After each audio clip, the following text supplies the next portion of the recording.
శత్రుత్వము వద్దు, సఖ్యత ముద్దు. ప్రియులారా, దేవుడు శాంతి సమాధానకర్త. దేవుని ప్రజలంగా మనం కూడా శాంతి స్థాపకులుగా ఉండాలి. క్రైస్తవ విశ్వాసులు సఖ్యత సమాధానముతో జీవించేవారిగా ఉండాలి. సైతాను మనల్ని పలు విధాల శోధించి అశాంతి అలజడులను మనలో రేకెత్తిస్తుంది. జాగ్రత్తగా లేకపోతే సులువుగా మోసపోతాము. పాపము మనపై పెత్తనం చేయకుండా మనల్ని మనం కాపాడుకోవాలి. ప్రియులారా, కోప స్వభావులు సులువుగా పాపం చేస్తారు. కోపం వలన మన తోటి వారిపై పగా ప్రతీకారాలు పెంచుకుంటాము. ప్రియులారా, ప్రేమ లేనివాడు దేవుని చూడలేడు. మన ఈ లోక ఆరాటం దేవుని చూడాలనే కదా. దేవుని దగ్గరికి వెళ్ళాలన్న దీక్ష మనలో ఉండాలి. మన సహోదరుని ప్రేమించకపోతే దేవుని ప్రేమను పొందలేము.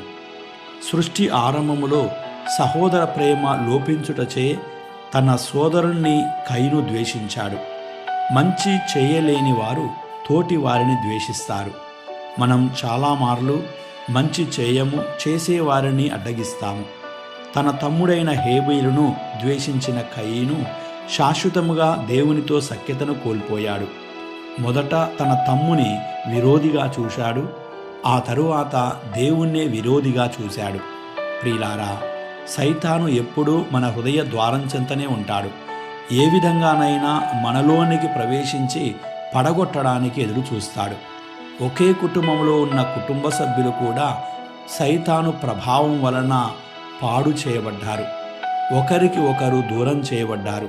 అవమానకరమైన పరిస్థితి నేడు మన మధ్య కనిపిస్తుంది. ఓర్వలేనితనం ఉంది. సహనాన్ని కోల్పోతున్నాం. ద్వేషం పెరుగుతుంది. సరైన సమయంలో సరిదిద్దుకోకపోతే ఘోరమైన విపత్తులు మన మధ్య జరుగుతాయి.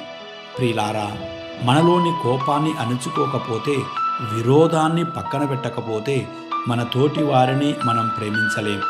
మనపై పాపమునకు ఎట్టి యాజమాన్యం లేకుండా ఉండున్నట్లు జాగ్రత్త పడాలి. సైతాను ప్రలోభాలకు లొంగకూడదు. ముఖ్యంగా ఏ రోజు కోపం ఆ రోజును శాంతింప చేసుకోవాలి. సూర్యుడు అస్తమింపక మునిపే సఖ్యత పడాలి. లేనిచో అది మనలో ద్వేషాన్ని పెంచుతుంది, పగా ప్రతీకారాలకు దారితీస్తుంది, ఎప్పటికీ మనల్ని శత్రువులుగా మార్చుతుంది. ప్రియులారా, సఖ్యత వలన మనలో ప్రేమతత్వం పెంచి ప్రభువుకు చెందిన వారిగా మారుతాం. కోపమనే కలుపు మొక్కలను పెరికివేయకపోతే జీవితమనే పంట సర్వనాశనమవుతుంది. కాబట్టి ప్రభు ఆజ్ఞల ద్వారా శత్రుత్వము వద్దు, సఖ్యత ముద్దు అనే సందేశాన్ని స్వీకరిస్తున్నాం. ఇకనైనా మనం మనలోని కోపాన్ని నిగ్రహించుకొని సఖ్యతతో జీవించుదాం. దేవుడు మనందరినీ దీవించి సంరక్షించి కాపాడునుగాక. ఆమేన్.